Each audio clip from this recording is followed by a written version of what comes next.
வணக்கம். செல்வகுமாரின் மாலை வானிலை ஆய்வறிக்கை 2024 நவம்பர் 24 ஞாயிற்றுக்கிழமை மாலை வானிலை ஆய்வறிக்கை. அதிகாரப்பூர்வ வானிலை அறிக்கைக்கு இந்திய வானிலை ஆராய்ச்சித்துறை அறிக்கையை பார்க்கவும். பல்வேறு குழப்பங்களுக்கு இடையே நாம் அறிவித்த அதே வழித்தடத்தில் உலக வானிலையாளர்கள் ஒன்று கூடிவிட்டனர். அதாவது நெல்லூருக்கு தெற்கே வழித்தடம் அமைத்து தமிழ்நாடு ஊடாக அரபிக்கடல் பயணிக்கும் என்கின்ற வழித்தடம். இன்னும் துல்லியமாக குறிப்பாக தமிழ்நாட்டில், அதாவது நெல்லூரை விட்டுவிட்டு ஒட்டுமொத்த தமிழ்நாட்டின் ஊடாக அரபிக்கடலுக்கு பயணிக்கும் என்ற அமைப்பை ஏற்படுத்தி விடுவார்கள். காற்று அச்சம் வேண்டவே வேண்டாம். கண்டிப்பாக காற்று பாதிப்பில்லாத புயலாக உருவானாலும் கரை கடக்கும் பொழுது செயலிழந்துதான் கரை கடக்கும். நிறைய மழைப்பொழிவை தர இருக்கிறது. இதனைத் தொடர்ந்து அடுத்த ஒரு நிகழ்வும் 4ஆம் தேதியே தொட்டு 10ஆம் தேதி வரை மழைப்பொழிவை கொடுக்க போகிறது. அடுத்த 2 நிகழ்வுகள் 25ஆம் தேதியில் இருந்து டிசம்பர் 10 வரை மழைப்பொழிவை கொடுக்க போகிறது. 25ஆம் தேதி திங்கட்கிழமை தொடங்குவதில் தாமதம் ஏற்பட்டாலும் தொடங்கியது முதல் தொடரும் மழை. ஆக நாளை திங்கட்கிழமை மதிய மழை தொடங்கலாம். ஒருவேளை மதியம் தொடங்காமல் மாலை கூட தாமதம் அடைந்தாலும் இரவுக்குள் கண்டிப்பாக தொடங்கிவிடும். மதியம் தொடங்குவதற்கு அதிக வாய்ப்பு இருக்கு. 25ஆம் தேதி கண்டிப்பாக தொடங்கும். 26 மழைப்பொழிவு கூடிவிடும். 27, 28 அதீத கனமழைப்பொழிவு வாய்ப்பு நெருங்கி வந்து 29, 30 தேதிகளில் தான் இது மேற்கு நோக்கி நகரும். ஆக தற்பொழுது வானிலையாளர்களில் ஏற்பட்டிருந்த குழப்பம், நமக்கு ஏற்பட்டிருந்த சிக்கல், விவசாயிகளுக்கும் பல்வேறு பகுதி மக்களுக்கும் ஏற்பட்டிருந்தக்கூடிய வானிலை தொடர்பான குழப்பங்கள் விலகி இருக்கிறது. ஆக கண்டிப்பாக இன்னும் மாற்றங்கள் ஏற்பட்டு துல்லியமாக நாம் அறிவித்தபடியே அதீத மழைப்பொழிவு மற்றும் நிறைய மழைப்பொழிவு எல்லாம் வர இருக்கிறது. வானிலையாளர்கள் குழப்பம் ஏற்பட்டிருக்கிறதுக்கான காரணம், இலங்கை அருகே இலங்கை கரை தொட்டு வலுவான வெப்ப நீரோட்டம் பயணித்துக் கொண்டிருக்கிறது. தற்பொழுது வங்கக்கடலிலே உருவாகியிருந்த காற்றழுத்த தாழ்வு பகுதி இன்று காலை தீவிர காற்றழுத்த தாழ்வு பகுதியாக, அதாவது வெல் மார்க்டு லோ பிரஷராக உருவாகியது. நன்கமைந்த காற்றழுத்த தாழ்வு பகுதி எல்லாம் ஒண்ணுதான். தமிழில் நன்கமைந்த காற்றழுத்த தாழ்வு பகுதி, இங்கிலீஷில் வெல் மார்க்டு லோ பிரஷர் அல்லது தமிழ்லேயே தீவிர காற்றழுத்த தாழ்வு பகுதியாக உருவானது.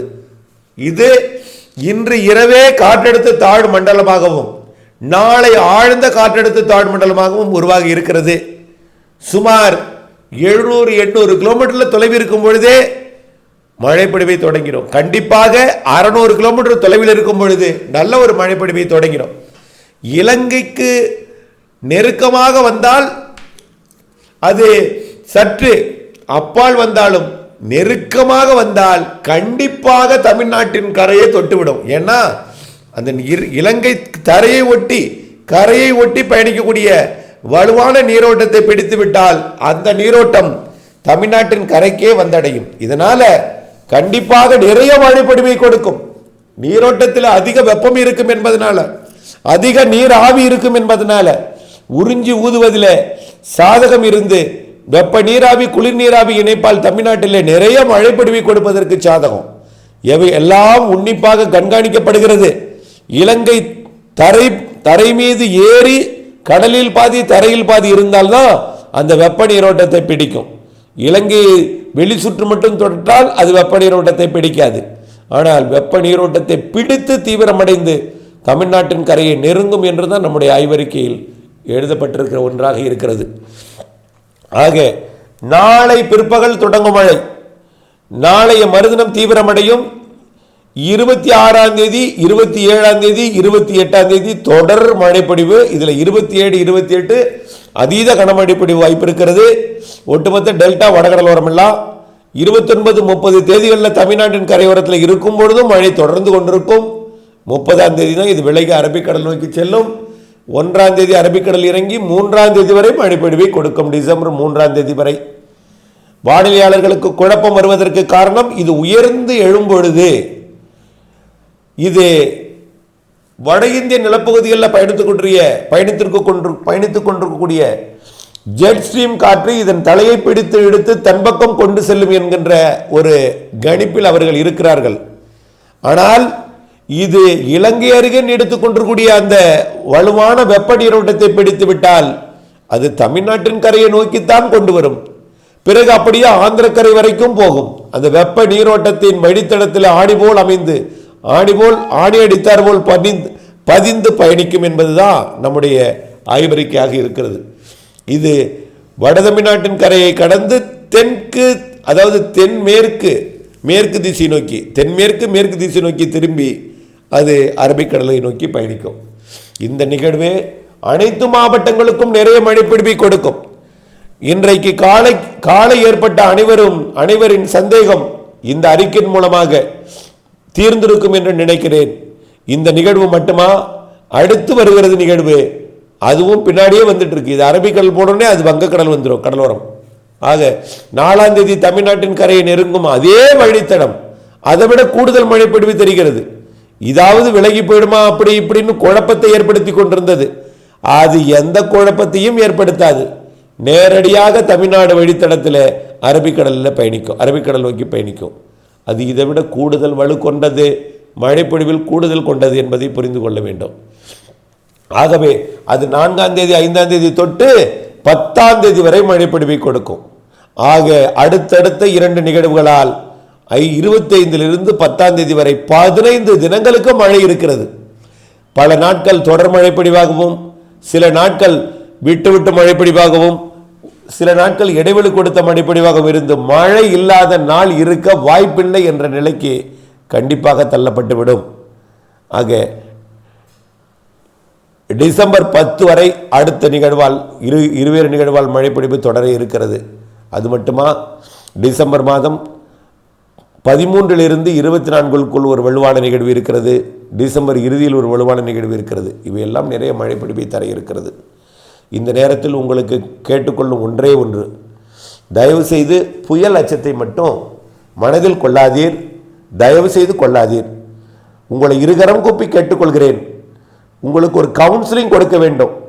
அது யார் கொடுப்பது என்றுதான் தெரியவில்லை. குறிப்பாக டெல்டா மக்களுக்கு ஒரு கவுன்சிலிங் தேவை. எப்பொழுது கஜா வந்ததோ அப்பொழுதிலிருந்து புயல் என்றால் கஜாவுக்கு செல்வதும், இப்படி பல்வேறு தேவையற்ற முன்னெச்சரிக்கை நடவடிக்கைகளில் ஈடுபடுவதுமாக இருக்கிறீர்கள். இதை நீங்கள் எப்பொழுது மறப்பீர்கள் என்று எனக்கு தெரியவில்லை. வருடம் 2018 இருந்து 2024 வரைக்கும் சுமார் 6 ஆண்டு காலமாக இதே பாடாக இருக்கிறது. தயவு செய்து இந்த கஜா புயலை மறந்துவிட்டால் எனக்கு நிம்மதி, உங்களுக்கு நிம்மதி. இதை எப்படி மறக்கடிப்பது என்பதுதான் எனக்கு தெரியவில்லை. கஜா போன்ற புயல் மீண்டும் வராது. வந்தால் முன்கூட்டியே அறிவிக்கப்படும். 100 ஆண்டுகளுக்கு ஒரு முறை வருவது. அதாவது கடந்த தனுஷ்கோடியில், அதாவது கடந்த 50 வருடங்களுக்கு முன்பு தனுஷ்கோடியை தாக்கிய ஒரு நிகழ்வு போல இந்த நிகழ்வு கஜா என்பதை. ஆகவே 100 ஆண்டுக்கு ஒரு முறை வரக்கூடிய நிகழ்வுகள் அது. அதோடு இதை ஒப்பிடாதீர், புரிந்து கொள்ளுங்கள். காற்றச்சத்தை போக்கி எத்தனையோ புயல்களை சந்தித்திருக்கிறோம். நிஷா புயலை சந்தித்திருக்கிறோம், வெள்ள பாதிப்பை ஏற்படுத்திய புயல் அது. இப்படி சாதாரண ஒரு ஆடிக்காற்று போல், சாதாரண ஒரு வைகாசி விசாக காற்று போல் இருக்கும். ஆகவே இதனால் மரங்கள் அசையலாமே தவிர எந்தவித காற்று பாதிப்பையும் ஏற்படுத்தாது, மழை பொழிவை நிறைய கொடுக்கும் என்பதுதான் இந்த அறிக்கையோட சுருக்கம். அதே போல வானிலை அறிக்கையை கைபேசியில் அழைத்து கேட்காதீர். காரணம் என்னன்னா, நான் கைபேசியில் உங்களுக்கு சொன்னால் அதுவே இறுதி அறிக்கையாக கேட்டுவிட்டு சென்று விடுகிறீர்கள். அப்படி ஒரு வானிலை அறிக்கையை எழுதப்படக்கூடிய நிரந்தர அறிக்கையாக இருந்தால் காலண்டர்லேயே நாம் அந்தந்த தேதியில் மழை பெய்யும் பெய்யாதுன்னு சொல்லிடலாம். அப்படி கூட சொல்ல முடியும். ஆனால் மழையோட வழித்தடம், நிகழ்வோட வழித்தடம், மழையோட இடப்பெயர்வு இதெல்லாமே நிறைய இருக்குது காற்று குவிதலாம். ஆகவே இதனால சற்று மழை பொழிவு இடங்கள் மாறி மாறி அமைந்தாலும் மழை பொழிவு நாட்களை சொல்லிவிடலாம். மழை பொழிவு இடங்கள் மாறி மாறி அமையும். மழையோட தீவிரம் ஏற்ற இறக்கத்துடன் இருக்கும். நாட்கள் மாறுபடும். ஆகவே நான் ஒன்று சொல்ல, அதை நீங்கள் கைபேசியில் கேட்டுவிட்டு சென்று அதே இறுதி அறிக்கையாக எழுதி வைத்துக் கொண்டு அதை எதிர்பார்த்து கொண்டிருப்பதும், தயவு செய்து அது எனக்கு ஒரு பிரச்சனையை ஏற்படுத்தும்.